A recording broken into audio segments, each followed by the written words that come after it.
A Retiarius, plural retirii, literally, netman in Latin, was a Roman gladiator who fought with equipment styled on that of the fisherman, a weighted net, reti, third dicle, hence the name, a three-pointed trident, fusina or tridens, and a dagger, pugio.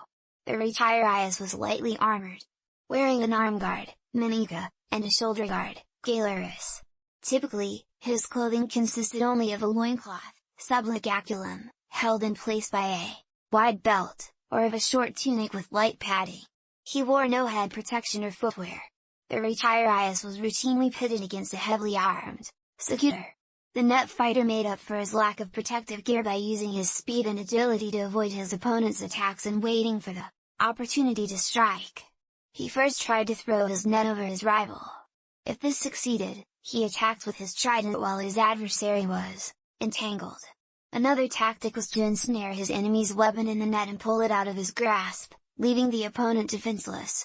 Should the net miss or the secutor grab hold of it, the Retiarius likely discarded the weapon, although he might try to collect it back for a second cast. Usually, the Retiarius had to rely on his trident and dagger to finish the fight. The trident, as tall as a human being, permitted the gladiator to jab quickly, keep his distance, and easily cause bleeding. It was not a strong weapon, usually inflicting non-fatal wounds so that the fight could be prolonged for the sake of entertainment. The dagger was the Retiarius's final backup should the trident be lost. It was reserved for when close combat, or a straight wrestling match had to settle the bout. In some battles, a single Retiarius faced two secutors simultaneously.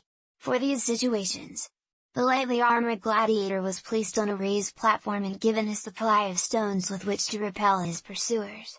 Retiarii first appeared in the arena during the 1st century AD and had become standard attractions by the 2nd or 3rd century. The gladiator's lack of armor and his reliance on evasive tactics meant that many considered the Retiarius the lowliest, and most effeminate, of the gladiators, an already stigmatized class. Passages from the works of Juvenal, Seneca, and Suetonius suggest that those Retiarii who fought in tunics may have constituted an even more demeaned subtype, Retiarii tunicati, who were not viewed as legitimate Retiarii fighters but as arena clowns. Nevertheless, Roman artwork, graffiti, and grave markers include examples of specific netmen who apparently had reputations as skilled combatants and lovers.